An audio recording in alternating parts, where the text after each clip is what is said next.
Kailan na nga yung sahod? August 5 pa lang ah.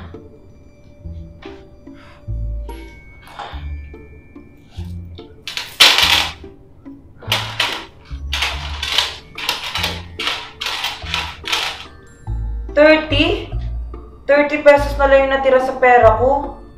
Paano pa kaya ako mabubuhay neto? Ay, anong mabibili ko dito? Pansit Canton, corned beef. Kulang pa nga to sa corned beef eh. Ay, pambihirang buhay to, nakakasakit ng ulo.